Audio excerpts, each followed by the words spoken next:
Who's it gonna be? Oh my God! My brain's gonna explode. My brain's gonna explode. There's something sinister afoot, absolutely.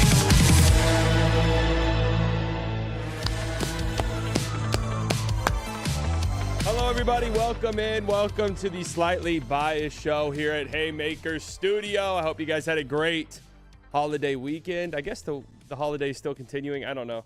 I don't really count the New Year's, to be honest with you. It's just another day. But you want to know it's not another day? Texas Tech, baby. Couple days away. Texas Tech. Big time game against Oregon. Hey, make sure you guys are staying. Make sure you guys are watching. Make sure you guys are tuning in. We got a busy show today. A lot of news around the league with the Jokic injury, obviously, which seems like we dodged a major bullet there as NBA fans. I'm going to go over some of my predictions from last year. And hey, they're impressive. I just have to say this. They're impressive. I forgot we did this. It's impressive what we went on. Okay? Yeah, well, you need to take note. Take notes on Texas Tech. Write down. I want a full dissertation on what happened in that game the next time we're live after that. Okay? I want to hear from all of you guys what happened verbatim. Okay?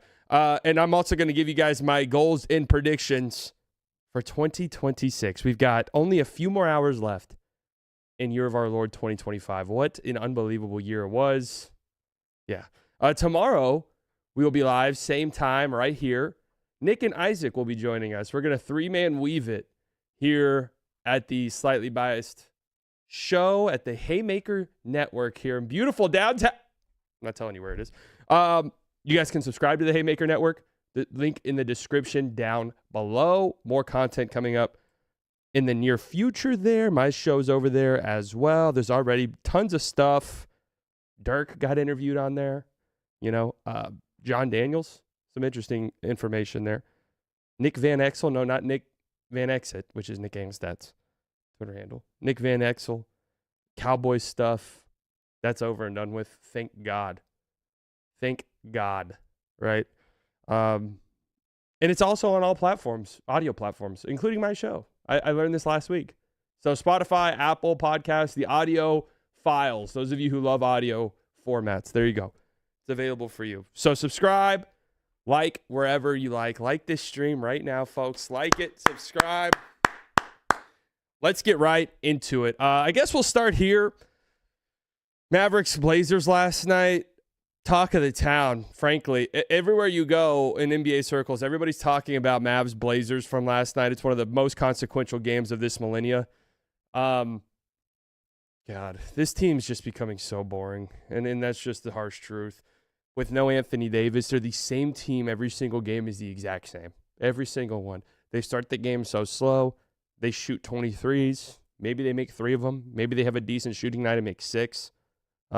I say that. Last night they went 11 of 30 from 3, so which is very good for them. And that's not good, but that's very good for them.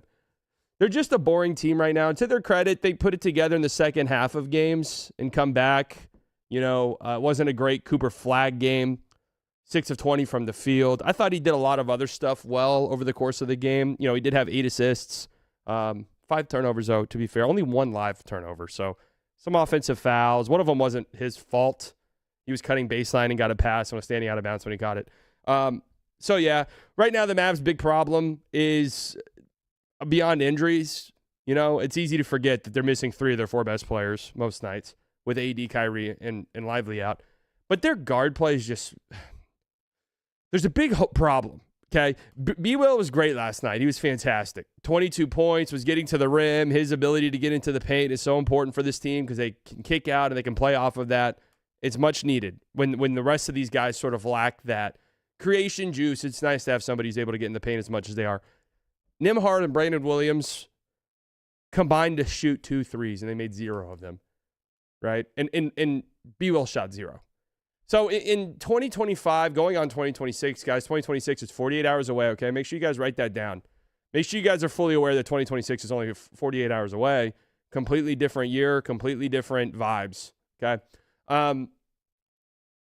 You got to shoot threes. You got to shoot threes. And Kyrie coming back is going to help this team out so much. It's going to look like a completely different team when Kyrie Irving is back. And I'm excited to see it. They'll be much better. they will be much better when Kyrie Irving returns. They will look like a completely different functioning basketball team because they don't have a single player on their roster who can even somewhat emulate what Kyrie Irving is able to do. So that's going to help out so much. It's going to help out Cooper Flagg because instead of constantly getting guarded by the Toumani Kamaras of the world, and maybe Toumani Kamara would have stuck Cooper Flagg anyways last night. Sadie Sissoko probably would have guarded Kyrie. But Cooper Flagg gets maybe the second best defender on any given night. And Kyrie gets the best. And that helps out our young GOAT. Okay? Because the game was on the cock. It's on a nationally streamed game. 6 of 20. Like, we've got agendas to push. We've got stuff to push. We've got propaganda to spread. We need better performances, okay? It is what it is. And the last play of the game, kind of a big topic of conversation, Cooper Flagg, Mavs down 1 with, about 8 seconds left. Cooper Flagg draws 2 guys, kicks out to a wide open Najee Marshall who misses the 3. There's been a lot of talk about this play. I honestly think it was the right choice. Let me see if I can pull up this play actually using what the NBA calls the advanced box scores, guys. This is a way that you can pull up plays. And if you didn't know, now you know. And actually, you don't need anything for it. It's actually kind of crazy. You don't need any subscription or League Pass to pull up. You can watch like every shot a player shoots. This Najee Marshall 3. Hard to find a better look than that, you know? You think the Mavs make playoffs? Dog. They're 10 games below 500. 10. 1-0. 10 games below 500. Can we pull up this shot? Is that possible? 11 seconds left. Drive, Coop. Look at all the attention that goes Coop's way. Najee's wide open for 3. That's a shot you have to live with. I know Najee Marshall isn't a good three-point shooter, 32% from 3. But that's a shot you're happy with in this moment. And maybe Najee could have swung this to Christie in the corner. And Max Christie was phenomenal last night, so maybe that's what you're looking at when you're watching the film of this play, saying, "Hey, we got to swing that extra pass to the corner. It's a wide open corner 3 for our best 3-point shooter, right?" But this isn't a bad shot. There's nobody within 10 feet of him. So all of the talk about Coop maybe not passing out of this, I don't know, bro. Sharp's done a pretty good job sticking him, and he's got an angle there. But Klingon's a true 7-footer, and he's coming over to help. Toumani Kamara's a good defender, and he's got good positioning. Like, I don't know. I think that's a good play by your 19-year-old rookie in that moment. As a great man once said, don't let us get hot. That's true. Don't let the Mavs get hot. Don't let them get hot. I mean, they're only, 3 games out of the play-in, whatever it is. I don't know. I'm just whatever with this team at this point. The only thing that kind of sucks to me is outside of watching Cooper Flagg, they've just been so boring as of late. And that's the biggest sin. For a basketball team, that is the biggest sin. I don't want you to be boring. I want you to be fun and exciting. Okay? Watch the Jazz. They're fun and exciting. We're just so boring. It's just so boring. So boring. Denver in a free fall. The Mavs are making it to the playoffs. True, Denver and the Mavs might swap places here. What are the Nuggets here? This is a good segue into our next talking point, which is the Jokic injury. What's the Nuggets are the 2 seed right now? Or are they the 3 seed? Yeah, Denver's right now 22-10 as the 3 seed. I could see the Mavs swapping places with them. Yeah, Mavs are only 11.5 games back of the Nuggets. I could see that, actually. I could see that 100%. Yeah, Thunder kind of faltering as of late. The 1 seed's realistically not out of the realm of possibility for Dallas. Just got to start winning some games. Just got to start winning some games, and then maybe it's possible. So we'll see. We'll see if it ends up working out for him. The big news from the night, Jokic, knee injury in the last play of the first half in this game against the Miami Heat, and I'm about to sneeze. And it went away. It's back. And now it's gone. Bless you. Thank you. Preemptively. This injury looked scary, and then we listened to some of the Twitter doctors, and I told you guys on last night's stream, I just had a busy week, so I haven't been able to study my medical books and my studies and stuff like that. So to me, I thought the injury looked as though the tendon, you saw a clear sort of buckle in the pectoral tendon area that would have led to a tear. And that's what I was a little bit scared of. But listening to some of the Twitter doctors, they said they weren't overly worried about it. And thankfully, it does sound like we have skirted disaster here. This was Shams from earlier. Just in, Denver Nuggets Nikola Jokic has been diagnosed with hyperextension in his left knee and will miss at least 4 weeks. An immense sigh of relief as tests show the 3-time NBA MVP's knee ligaments are intact. So still, I mean, missing at least 4 weeks, obviously. 4 times 7 is 28. So that's nearly a month of action at the very least. And then we're talking about a ramp-up period following that. This is obviously a pretty big blow. 4 weeks is probably taking him out of MVP contention, I would say, completely, right? I'm not sure. He's played every single game up until this point, so I'm not sure if he'll be like not qualified. I don't know if this amount of time takes him out of the 65 game minimum. It might. I'm actually not sure about that. 18th game to eliminate him from MVP, so we'll see. He's January 30th. Okay, so there you go. And then on top of that, the Nuggets obviously have to weigh, do we risk him playing 65 games when he comes back? Like, let's say he's ready to come back by then, and he's like right at the threshold, and he can only miss one more game the rest of the year to qualify for end-of-season awards. For them, they're still trying to win a championship this year. So it probably makes sense to still kind of be careful with Jokic's ramp-up and resting him games, resting him back-to-backs, maybe even slowing down the ramp-up process. Hey, maybe they win some games and they're not falling in the standings, and now it just becomes, we don't care about anything else, just have Jokic ready to go come March. And if that means he ends up missing 20 games, right, then so be it. So, yeah, I think also on top of that, that's probably in an MVP race that did look like it was shaping up to be one of the tightest ones in a while. Missing that many games is just going to knock you out of it, right? It's just, and I'm actually interested right now what the odds are for MVP. I'd have to guess Shea has now become a ginormous favorite. A ginormous favorite. Oh my goodness. Shea is now, dude, this is crazy. Shea is now minus 425 to win MVP. I'm actually curious when the last time there was someone was this heavy a favorite in December to win MVP. 425 is crazy. You'd have to bet $100. You'd have to bet $425 to win 100. Luka is now second at plus 430. Then you have Cade, Brunson, Wemby, Tyrese Maxey. Now, if I were a betting man and I'm playing the odds, right? If I were just to say, oh, what's one of these guys that I'd bet on? Wow, they took Jokic off completely. Okay. Jaylen Brown at plus 25,000. Huh. Jaylen Brown at plus 25,000. Good thing you're sitting down talking about this. Yeah, man. Shea's well on his way to back-to-back MVPs. I mean, just another slightly biased win. Slightly early once again. But it does suck because this was gearing up to be one of the best MVP races in quite some time. And now it is, by the way, Cooper Flagg is now minus 600 to win Rookie of the Year. So some of these MVP races are looking a little bit, or these award races are looking a little bit, dude, imagine going back to 2020 and all of the things that you thought would happen over the next 5 or so years. Imagine going back to then and telling yourself, yeah, Jokic wins multiple MVPs in the next 5 years, as does Shai Gilgeous-Alexander. Jeez. Yeah, Jokic had become the favorite to win MVP over the last week or so, a couple of weeks, with the Thunder kind of losing some games and Jokic having some monster performances, especially on Christmas night, which was what? I think I saw a stat. That was by game score. That was like the 4th best game of all time or something like that. Luka's 72-point game was number 2. Second best game ever by game score. Just throwing that out there.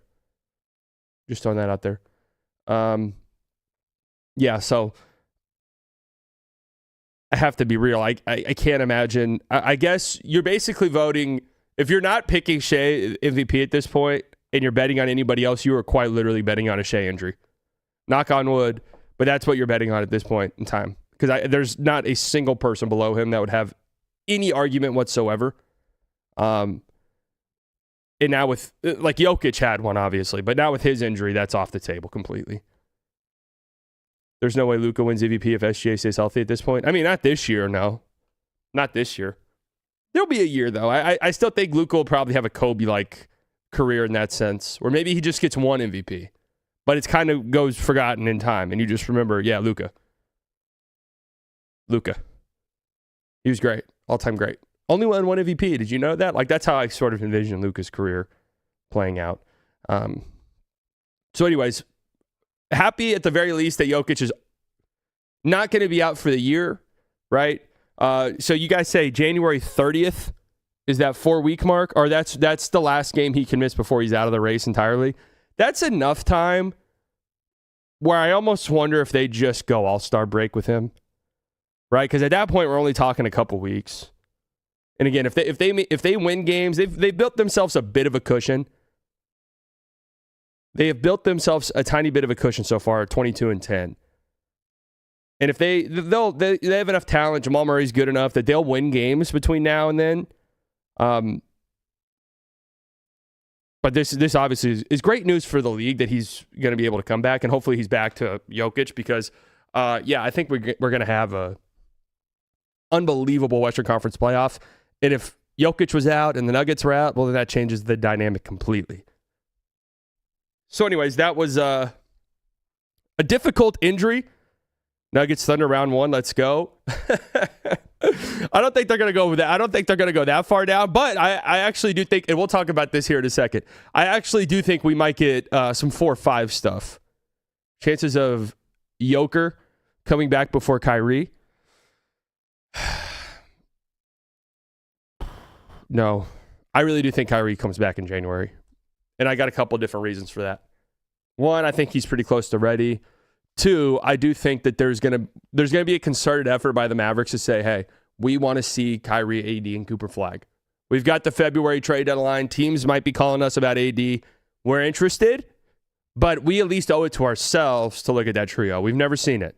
We've seen AD and Kyrie play for 3 quarters. Okay? January's in a few days. That's true, actually. Guys, January's on only a few days. So think about that, all right? Think about that for a second. Okay.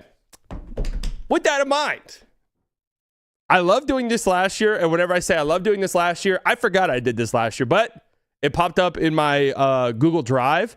And I was like, oh, hell yeah. I made 2025 predictions and goals. So I thought it'd be fun to look back on some of these right now. And then give my 2026 predictions and goals. And you guys will see with the predictions, flawless. I mean, spot on. Spot on. And you guys are going to start to respect me a little bit more. You guys come in here and get your jokes off. Like, it's all funny. I get it. I'm the streamer. Like, people say that I'm one of the greatest of all time when it comes to taking a joke and letting that sort of bounce off of me. I'm so humble and gracious like that. So, like, I get all of that. You guys like to come in here and make fun of me. Just wait until you see this. Hello, Unc. Should I have hope if Luka wins today? Have hope of what? All right, let's look at our 2025 goals and predictions. My personal goals. Well, first one's actually a little depressing. Playback top 5 channel on site by year's end. Whoops.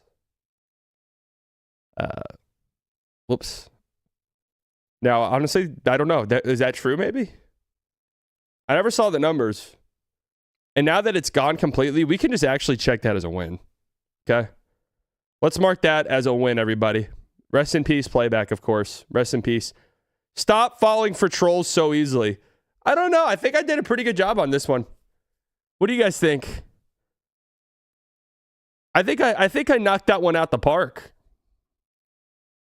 I mean, it's exactly. Playback is. I think I've become. Actually, you know what?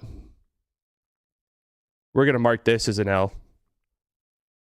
I can't help myself. There's no way I'll ever stop falling for trolls. No way. YouTube, 50,000 subscribers. Okay. Focus more on evergreen long-form content. Okay. Maybe next year. Slightly early. Stick to a strict schedule.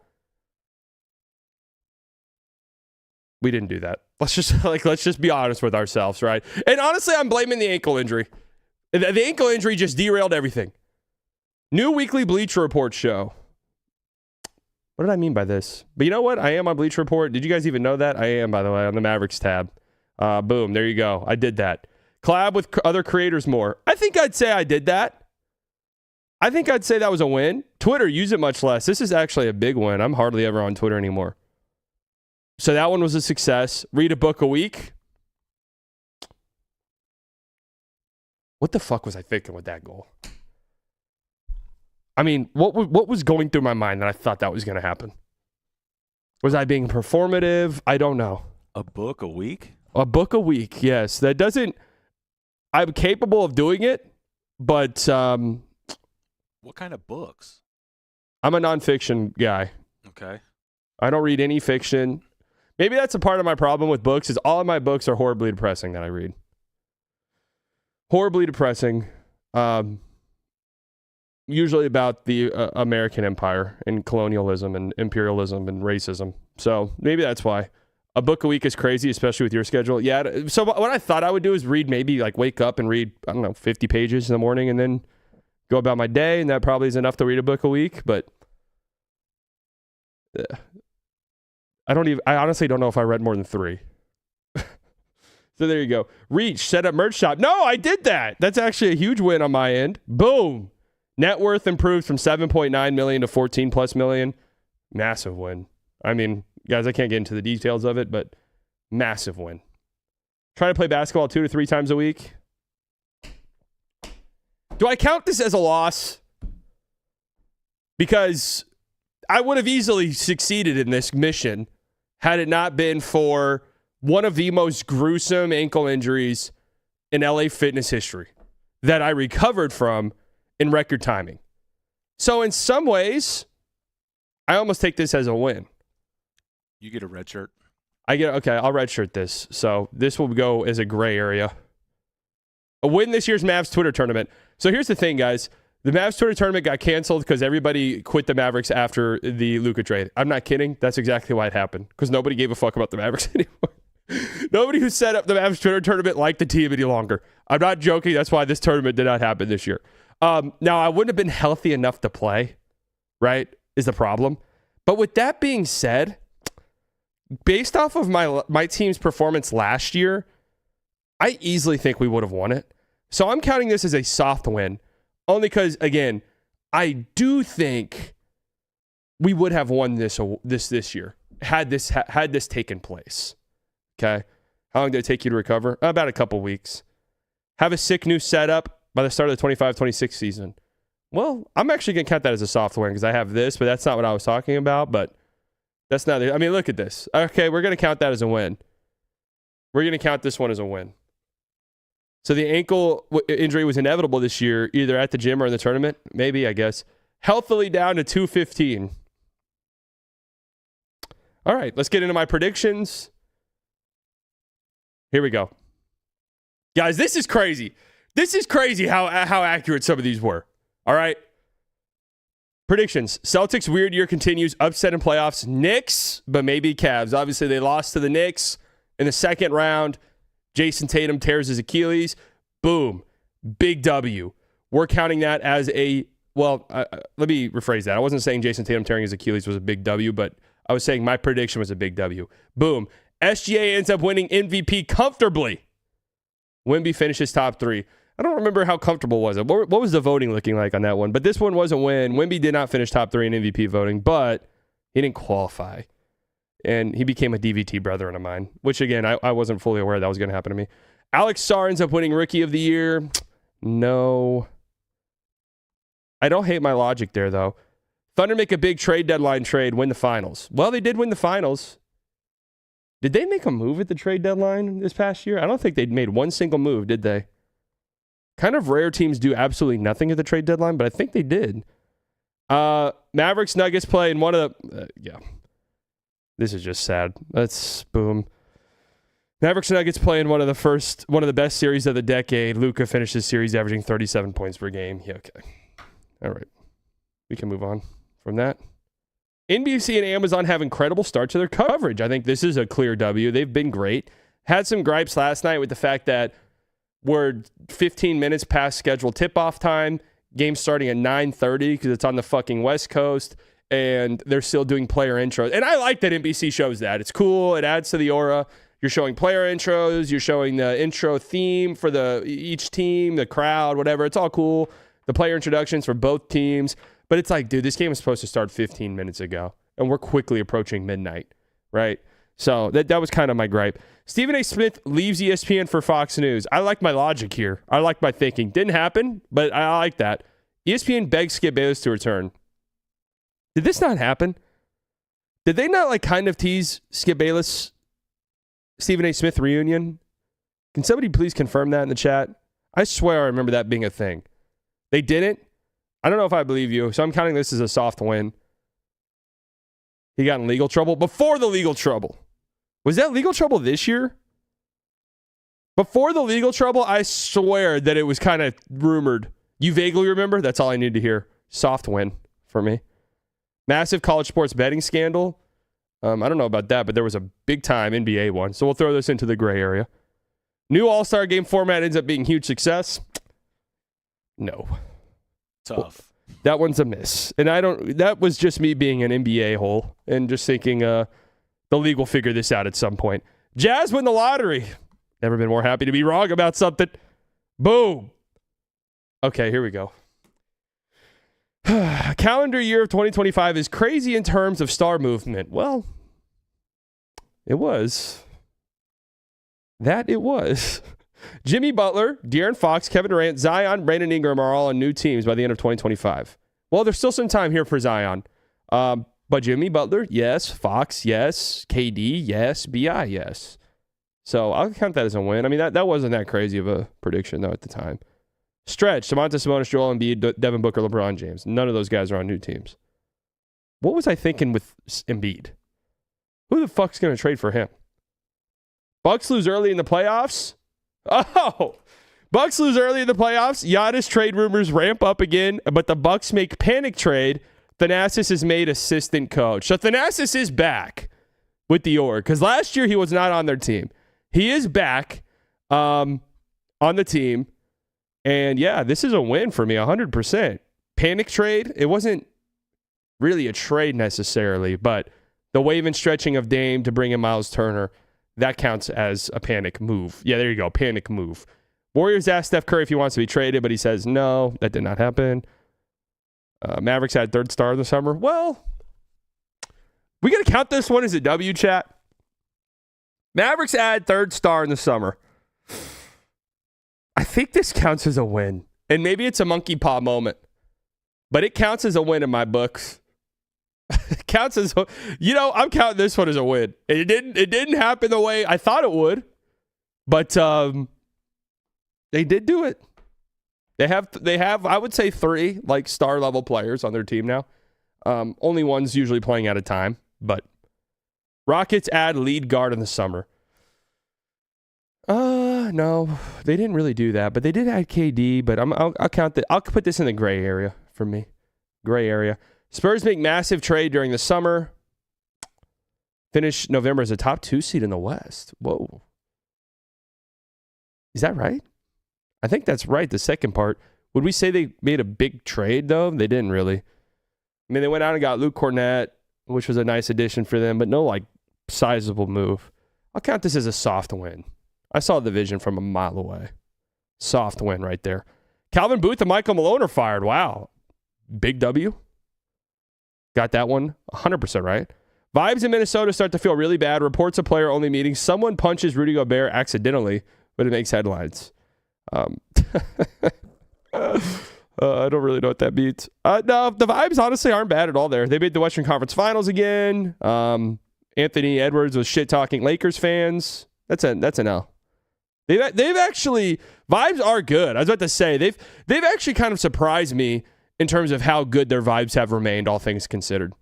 So that counts as an L for me. Zion Williamson is a Miami Heat. Again, we got a couple days. I'm not ready to count this as an L just yet, guys. We've got 48 hours to go. This is an L, obviously. LeBron James announced he wants to play with Bryce James. Well, actually the opposite happened. Kind of hard, right? When your dad, like, think about this, guys. You're a Bryce James. Okay. Your dad is probably the greatest NBA player of all time, at least of the last 30 years. And your dad made a whole song and dance about he wants to play with his son, Bronny James. Did Bronny James deserve to get drafted? No. Is Bronny James maybe the worst NBA player in the league? Yes. Doesn't matter. LeBron wanted to play with him. Bryce James comes. Could get drafted this year. He's draft eligible. LeBron says, yeah, I don't know. I don't know what Bryce's timeline is. So I don't know. We'll see. Probably not, though. It's fucked up. That really is. That really is messed up on a fatherly level. Still no word on expansion. I'm going to count this as a win just because there is no word on expansion, even though the word has been bad. Bill Simmons signs deal with Amazon. Does Netflix count? I don't think Netflix counts. But, wait, isn't Zach Lowe on Amazon? He's on Amazon now, isn't he? Wait, is Zach Lowe on Amazon or NBC? Which one does he go on every now and then? I'm pretty sure it's Amazon. He's a contributor for Amazon. All right, I'm counting this as a W.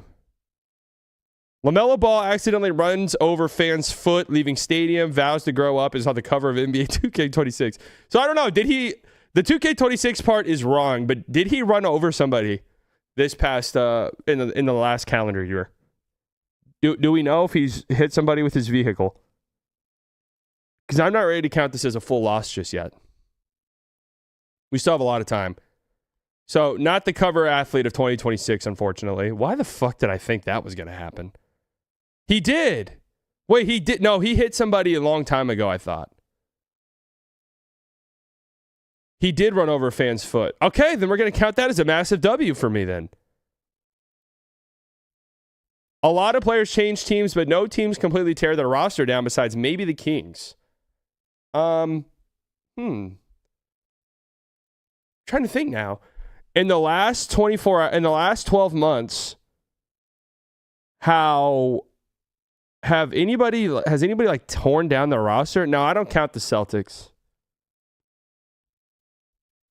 Well, the Mavs, what I mean tear down, I mean like what the Nets did a few years ago. Phoenix. But they still have Book, though. I'm going to count this as a gray area because the Kings didn't tear anything down, hilariously enough. NFL announces games every day of the week on Christmas week, marks the beginning of the end. So this did not happen, but I do think the NFL is reaching the beginning of the end. So I'll count this as gray area as well. We're fed up, guys. We're fed up with the MNFL. We're not standing for it. We're standing against it. We are the vanguard party against the NFL and evil man, whatever his name is, Roger Goodell. We are no longer standing for it. We are opposing you. Christmas is NBA's day. Stay out of it. Who even was the quarterback? I don't even remember their names, dude. Josh Johnson on the Washington team, and then who the fuck was it?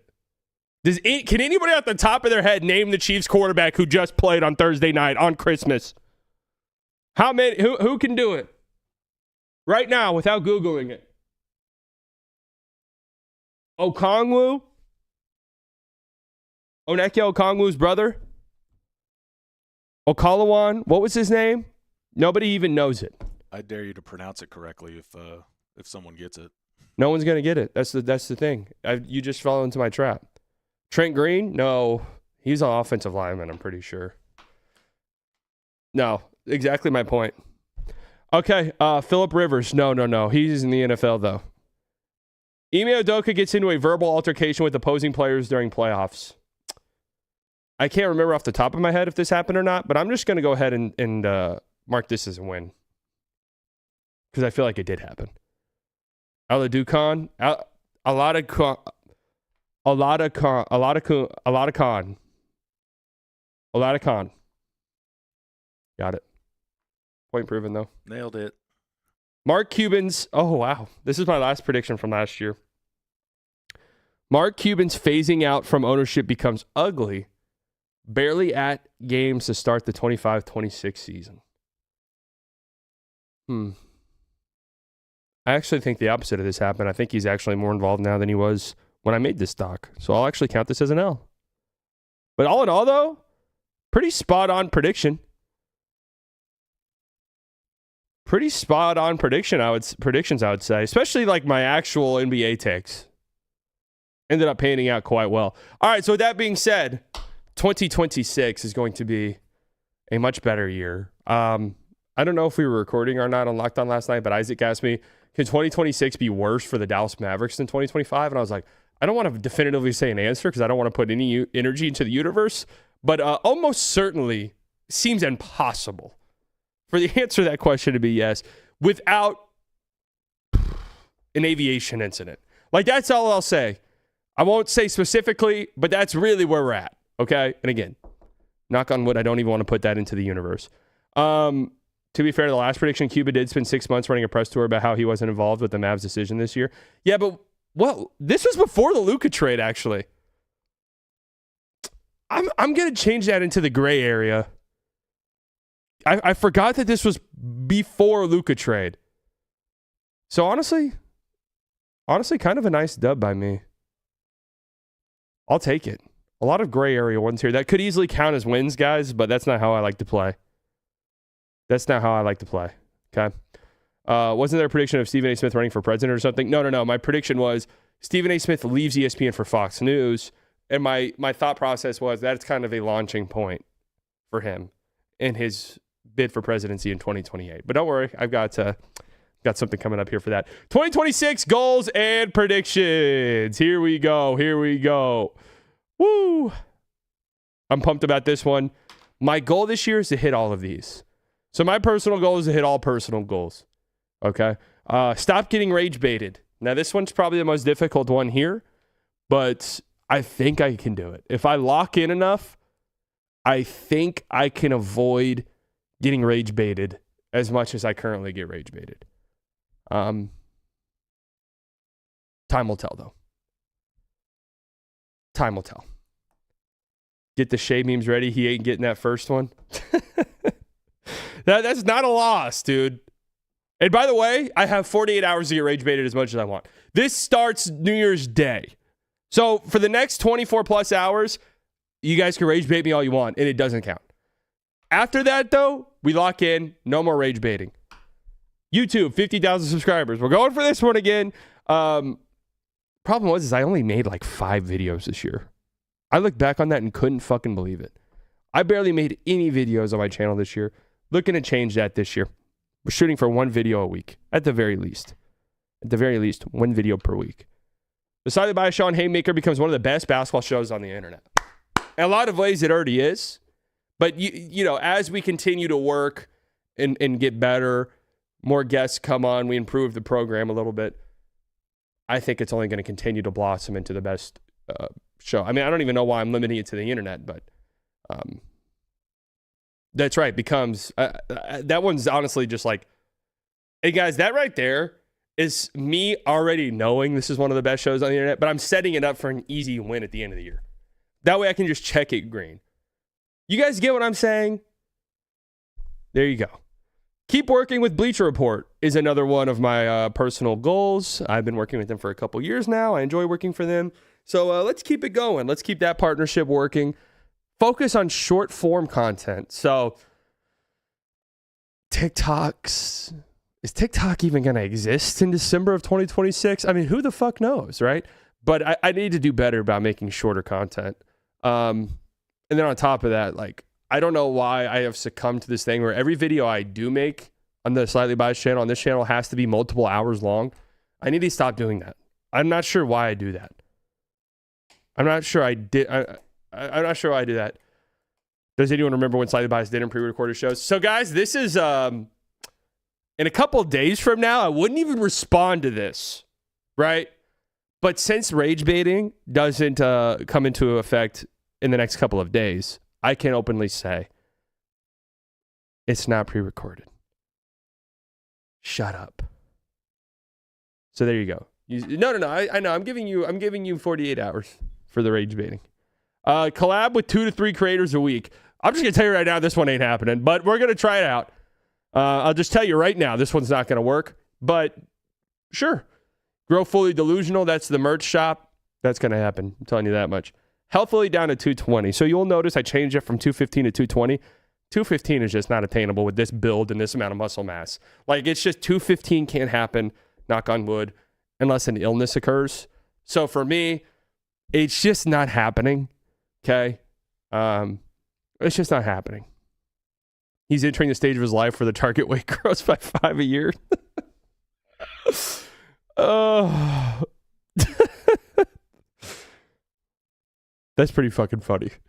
Fully recover from gruesome ankle injury in the most impressive way that they have ever seen. Now, partially this is already a win, but we are still continuing our recovery process as we approach the 6-month mark, now 7th month mark. So yeah, and improved net worth from 325 million to 750 million. You know, we'll see. I have a couple things in the works that could knock this out in the coming weeks. So time will tell on that front. 260 to 220. I'm not 260 pounds, dude. Are you joking? 24 hours. That's all you have is 24 hours. That's all you got. All right, here come my predictions. SGA becomes only the second unanimous MVP winner. Go ahead. What are you guys going to say to me now in the chat? Huh? What now? What now? Next. Donald Trump makes an appearance on First Take. Stephen A. Smith continues to soft launch political career. So this is kind of where I was going. Stephen A. Smith, I do think, is ramping up a political career at some point. And what that means, I don't know. I don't know if that means he actually runs for office in some capacity, or he angles towards getting just a massively fat payday from like Fox News or CNN or something. But yes, this is it. The year's 2040, guys. We are going to get down to a healthy 300. No chance. No chance. Whenever they do that UFC fight at the White House, 100% will happen. Yeah, so was Donald Trump recently was on Pat McAfee's show, correct? So I think it absolutely will happen. How do you guys think that's going to go? What do you think they're going to talk about on there? Like, what do you think they have a LeBron Jordan debate? I'm actually curious. Frankly, I think Jordan is the best player I've ever seen, but nobody's quite as good as a Larry Legend. Both the Thunder and the Spurs make shockingly big trade deadline moves. So this is one of my big predictions. I think the Thunder make a trade deadline trade.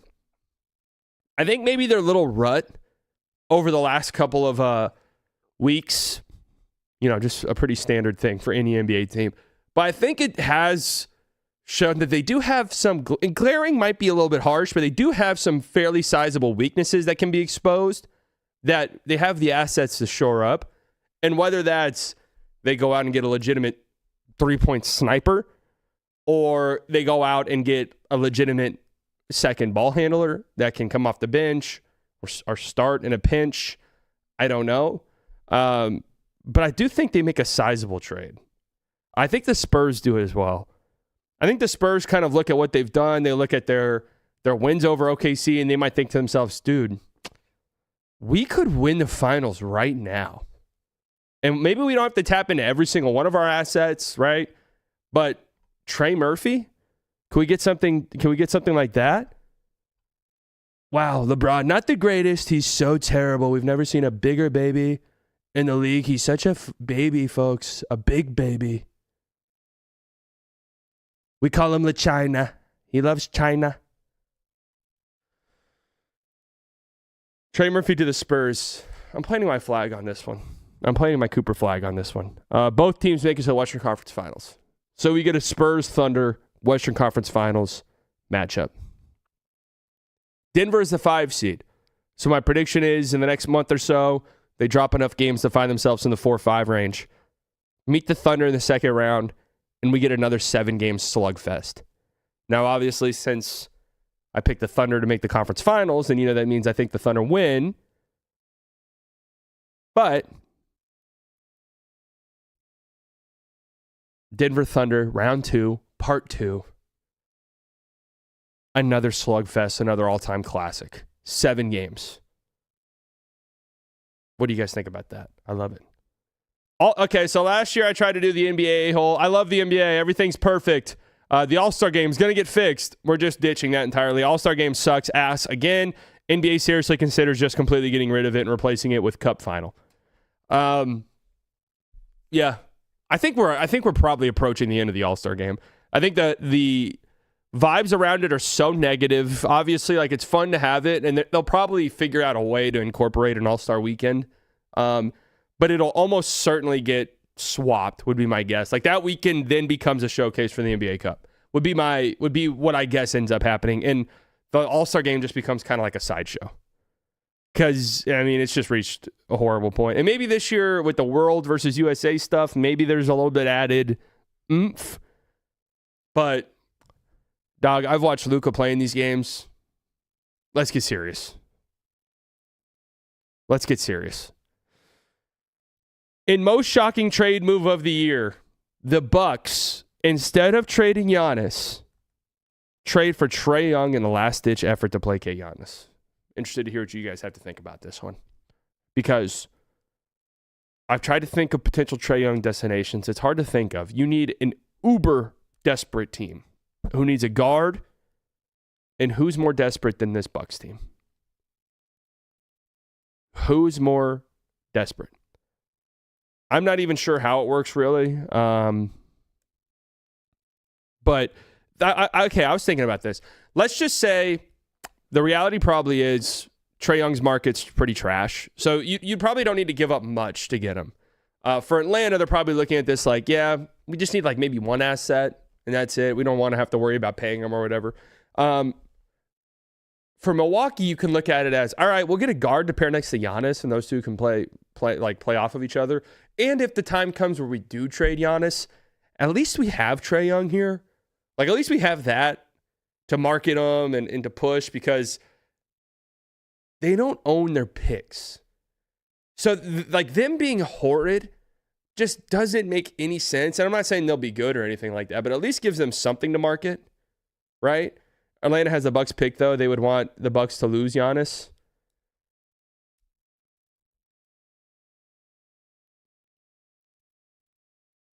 I think they hold on to that, though. That's the ultimate chip to get Giannis. Do the Bucks have the contracts? I think Kuzma is making such a gross amount of money that it does get you somewhat close. Let me look. NBA trade machine. I should have looked at this before, but I mean, they do have the salaries to go out and get like a decently sized salary guy. But then the question becomes like, are these salaries so gross? Like, why the fuck would Atlanta even entertain that? And that becomes the actual question.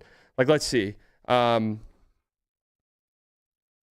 They have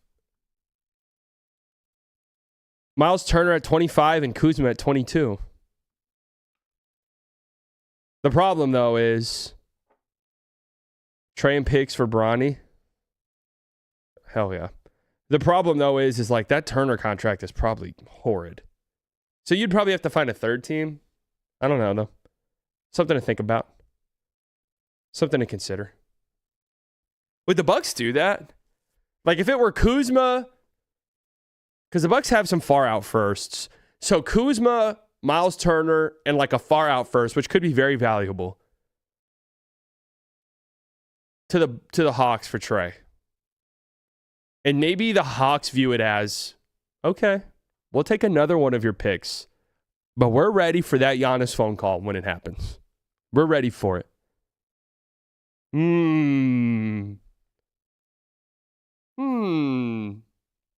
Would you do 80 for Trae if we get the Pelicans pick this year? Oh, hell yeah. Hell yeah. For sure. And I just wouldn't pay Trae. That's it. All right, I'd flip him immediately. All right, next. ESPN gets lapped so bad in its playoff coverage by Amazon and NBC, they have no choice but to dramatically reshape their NBA coverage. So this might be sort of coping on my end. This might be some hopium on my end. I do think ESPN is currently getting lapped so bad by Amazon and NBC. They're just so much better to the point where, I don't know if you guys even noticed this, but they had Inside the NBA on Christmas, and like, they did that kind of funny bit where Shaq ran through the TV. It just didn't hit. It just really didn't hit the same. There's just something off. And I feel like people will look at Amazon and NBC's coverage, and they're just going to be like, dude, what's going on? How is this so much better? So much better than ESPN that they'll have almost no choice but to make a dramatic change in how they broadcast the sport. Well, yeah, it was obviously planned, but I'm so out on Inside the NBA. It's been going on several years too long. Yeah, I kind of agree. It's off because Disney ESPN culture, they lectured Charles about what he can and cannot say. Also, their schedule is so weird. They're barely on. It's a little bizarre. Celtics turn into a powerhouse by the time the playoffs get here. Finish as the 2 seed. Trade for a center. Tatum comes back. So I've been feeling this way watching Eastern Conference teams so far this year. I do think that the Knicks are the cream of the crop out east. The Pistons, obviously, I think are still the 1 seed, but they've had the easiest schedule in the league up until now. You watch them play, they're in a bit of a rut. They just don't scream legit playoff contender to me. But the Celtics do, because part of it is like I've seen them do it, and that's not necessarily fair to the Pistons, but I've seen them do it. I've seen Jaylen Brown do it. I've seen Derek White do it. And if Tatum does come back by, March and he's able to ramp up by the playoff time, that's a horrifying team. With the additions of Hugo and how Jordan Walsh has played this year, how Cade has played this year, how Jaylen Brown's played this year. If they get another big at the deadline, which they have to do that. Luka Garza has been all right at times. Like, I like when they can go small with Minot and Walsh. That's all cool. They run around like maniacs. But like they actually need, and I'm even a little bit worried about Kada in the playoffs, to be honest with you. If they can figure out a way to get a big, they're serious. Imagine the Hawks make the win-out AD trade because they think the East is open and the Celtics get back to being a juggernaut. That would be pretty funny. That would be pretty funny. But I think behind the Knicks, the Celtics are the team in the Eastern Conference right now. Jaylen Brown says he plans on streaming with Aiden Ross. Joe Mazzulla threatens to kill him with his bare hands. Jaylen Brown makes first-team All-NBA and finishes second in MVP voting. The Celtics are a potential gaff team. I think the Celtics could go after like Zubac. Like, they can make a big move. That could happen. But, yeah, Jaylen Brown's been streaming quite a bit. We kind of know this pipeline. Aiden Ross is waiting for that phone call. I think the Celtics organization would actually maybe even kill Jaylen Brown before he gets on that stream. So we'll see. But I actually think Jaylen Brown, as it stands right now, almost certainly a first-team All-NBA guy. If he's not, then he's got a great argument for it. And if the Celtics, if my prediction holds, and the Celtics do finish as a top 2 seed in the Eastern Conference, I think he could finish top 2 in MVP voting. Because I think it'll almost be kind of ceremonial, right? Like, Shai's, if things hold, Shai stays healthy, like, he's going to probably win the MVP unanimously. So the second place vote just kind of becomes like hat tip to Jaylen Brown. Cavaliers suffer another playoff defeat. Vibes are dreadful. Kenny Atkinson fired. Darius Garland traded. Jarrett Allen traded. So it feels like we're steamrolling towards this. They have been playing better basketball as of late. But yeah, I mean, it's kind of clear and obvious where this thing's headed. It would be kind of funny, though, if the year they have a shitty regular season with horrible vibes is the year they actually kind of put it together for the playoffs. But we even still see in games like the Christmas Day game where it's like, dude, Jarrett Allen's just not built for this. He's not built for this level of contention. Okay? Just not built for it. So, something to think about. And here's my kind of big, bold prediction here. I do think the Cavs are the Anthony Davis team. It makes the most sense in my brain. They check a lot of boxes for me. I do kind of think, while trade talks are heating up, it is very interesting to me that the Hawks are being named, and it's getting so hot that it's like not only are the Hawks named, but like specific players are being named. When you get to that point, shit gets a little bit weird, and there's obviously some talks with AD and the Hawks. But I really do feel like, one, I do think the Mavs want to, and honestly, I think they're right. I think they owe it to themselves to see AD, Kyrie, and Cooper Flag play. We're 5 or 6 weeks away from the trade deadline. So Kyrie's going to have to be coming back pretty soon for that to happen. If you are thinking about trading AD, but you still want to see that trio together, like Kyrie would have to come back in the next week or two for you to get enough of a sample size to go off of. So part of that is why I'm like, I bet they end up not doing anything. But also, they don't have a fucking GM. Like, they don't have a general manager. So every time the AD stuff comes up, I'm like, yeah, but who's making the trade? Now, maybe that person's already in the organization, and I'll get to that in a second.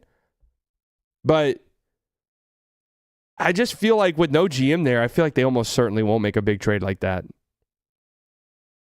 That would be my prediction. But I do think it could happen in the summer. And this makes a lot of sense to me because the Cavs will almost certainly need to be changing up their looks. It sounds like they're almost soft launching. Darius Garland getting traded. So there you go. But your new team would be Donovan Mitchell, Mobley, AD, LeBron. Because in this scenario, LeBron goes back on a mid-level. It's a pretty fucking good team. That's pretty good. I don't know what that trade would look like for the Mavs, but still. Warriors flame out in the playoffs again. Draymond gets traded. Warriors ask Steph if he wants to stay. He says yes. So I'm going back to this. This Warriors team's obviously pretty mid. They're not going to win anything in the playoffs. Do the Warriors feel like they owe it to Steph Curry to at least ask? Do you want to go out there? Do you want to see what's out there for you? You're getting that age. You're still incredible. Just think he's a lifer. Bill Simmons always brings up the Charlotte idea, and it's like, why would Steph want that?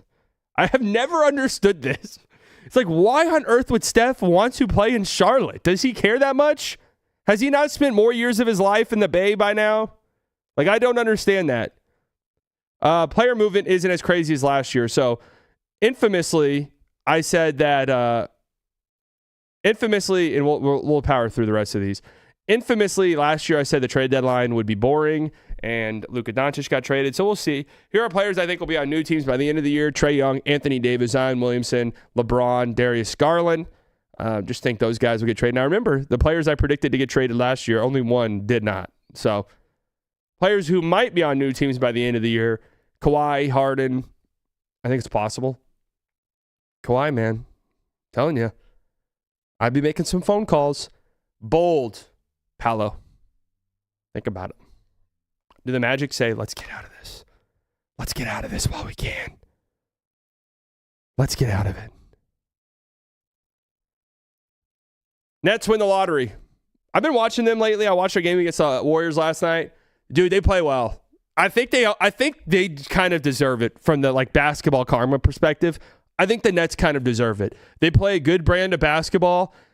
They lock in defensively. They've got some really interesting young role players. If they can land a top-end guy in this draft, that accelerates their rebuild so fast to the point where they could be good pretty quickly. But also watching the Jazz. I love Keontae George. The Jazz, I think, need a two-way demon. They really lack something like that. But man, if the Nets could get Darren Peterson or AJ DeBonza, Igor Dioman looks like Klay Thompson reincarnated. It's kind of interesting. It's kind of interesting. Another low odd team moves into the top 3, sparking outrage. Hopefully the Mavericks. NBA announces major lottery changes. Teams can no longer move from outside the top 4 to inside the top 3 in consecutive years. I meant to say top 4 instead of top 3. But teams cannot move from outside the top 4 to inside the top 4 in consecutive years. This seems like the easiest fix for the lottery. This seems like it makes it the most fair. No reason to the NBA fixes the lottery rules. Big jumps is what defers tanking. The problem is, though, is like there, and I kind of agree with you. I had this stance a couple days ago where it's like, dude, everybody's mad about tanking. What you're mad at is the NBA draft. You're mad at drafts existing. Because as long as there is a draft system that rewards being at the bottom, and that gives you either the best pick in the draft or that gives you a good chance of getting the best pick in the draft, teams are going to take advantage of that. So there's no way around it. If a draft exists, there is simply no way to avoid tanking. It will happen.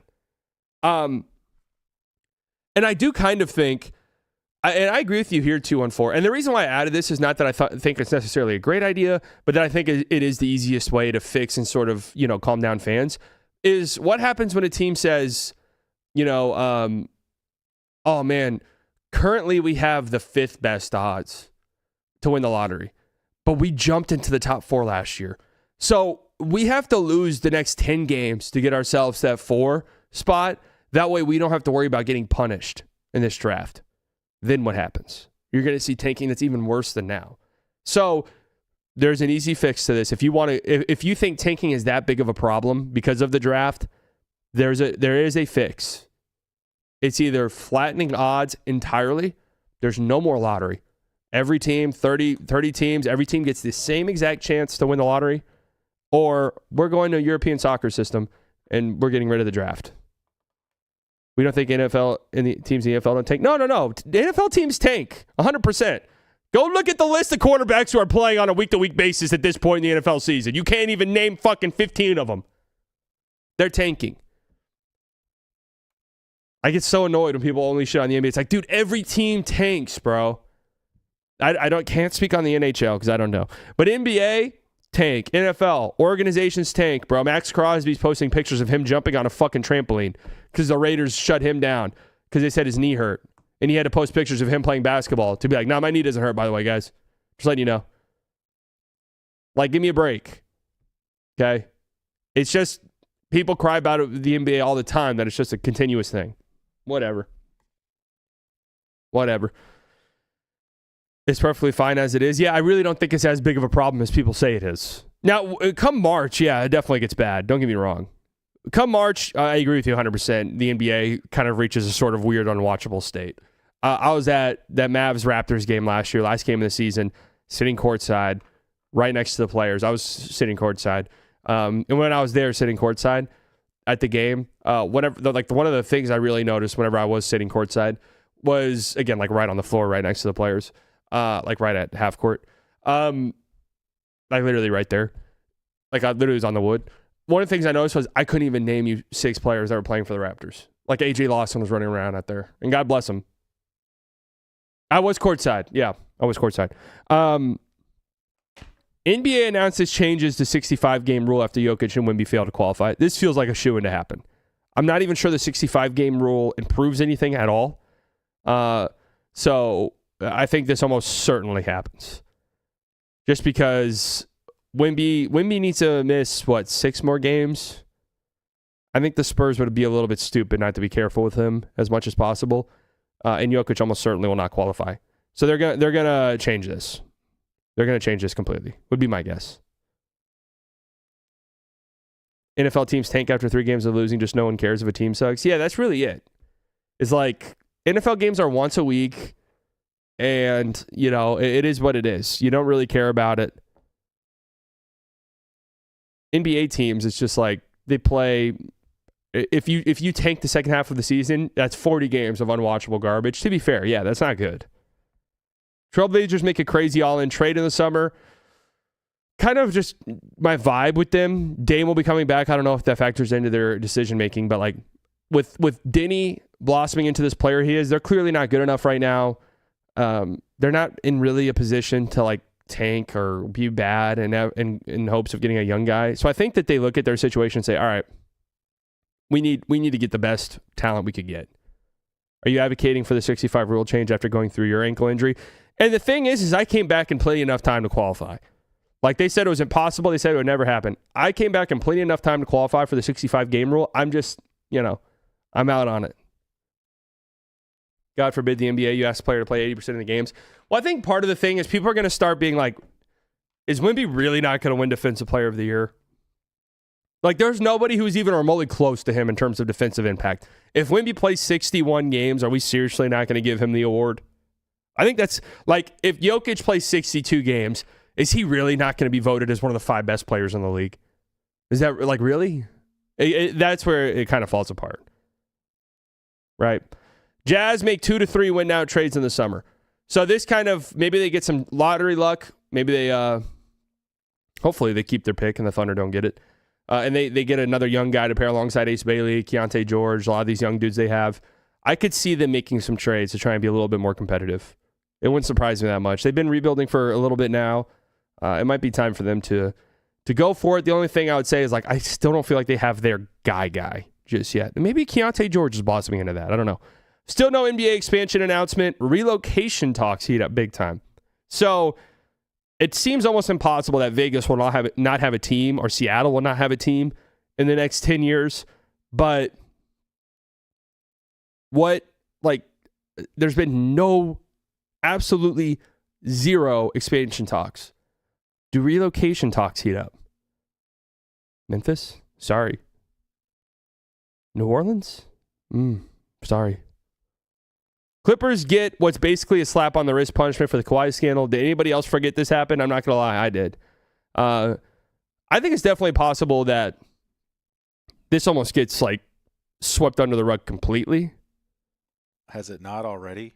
Yeah, I mean, it pretty much has. But at some point, people are going to be like, hey, is something going to come from this? Like, I almost feel like a nothing punishment is worse than no punishment at all. So I think that's almost what happens. Take away Clippers pick if it's top 10 and goes to OKC. That's smart. We should do that. If Wemby can't play 65 games, maybe he doesn't deserve it. I mean, I get what you're saying, but, like, if the award is voting on Defensive Player of the Year, Wemby, so in, like, an MVP race that's as tight as this, yeah, I get it. Like, Jokic missed X amount of games, Shea didn't. There's a swing. That makes total sense. When it's Defensive Player of the Year and it's like, dude, there's not really a close second to Wemby. There's not anybody who in the league who even comes close to matching that defensive impact. It feels a little goofy if he misses the mark by, like, 4 games. You know what I mean? If it's close, yeah, I get it. Like, availability should come up. NBA's betting scandal gets even bigger. So obviously you have the Terry Rozier, Chauncey Billups. Are they still in jail? What's going on there? I don't know. I think this kind of continues to grow and gets worse. This feels like it's an actual big shit stain on the league that we haven't even really gotten into. But as, like, evidence comes out and some of these guys start going to court, it's going to be bad. And Jason Kidd is my last big one. Jason Kidd is announced as the new GM of the Dallas Mavericks. Sean Sweeney returns as the new head coach.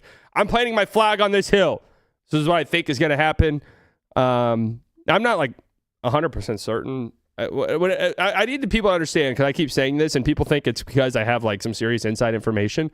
I have heard this from a couple people, but it's more them just sort of bouncing it around. But it was the fact that I've heard it multiple times from people where I'm like, okay, that's a little bit weird.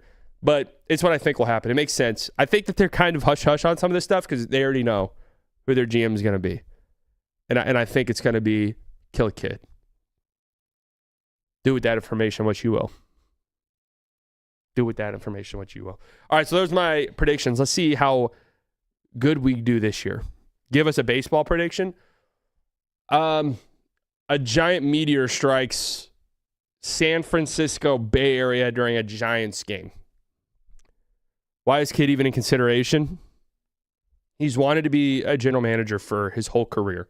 Look back to some of his maneuvering moves in Milwaukee and Brooklyn. Okay. My throat's Are you okay? No, I'm not okay. Oh my gosh. I'm not okay. Mark Stein's not in my group chat, by the way. Just letting you know. Anyways, thank you all for coming out today, guys. Okay. Fun show. I love doing the prediction stuff. I don't know. I hope you guys enjoy it. I love doing shit like this, honestly. And I love looking back on it.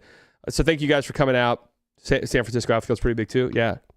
If you were to, like, just statistically speaking, if a meteor were to hit any MLB stadium's outfield, like, San Francisco is one of the biggest ones. So statistically speaking, it'd be that one, right? Tomorrow, big show. Nick and Isaac will be here. I think what I want to do is I want to make, since it's, you guys, I don't know if you guys know this or not, but tomorrow's New Year's Eve and January 1st is in 2 days. So tomorrow, I think what I want to do, and if you guys have better ideas in the chat, I'm all for it. I think I want to make a little timeline of things that happen with the Mavs January 1st onwards, and we'll just kind of walk through it and talk it out.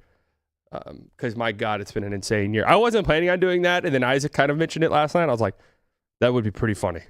That would be pretty hilarious. So thank you guys for coming out. I love you all. Make sure you like the stream.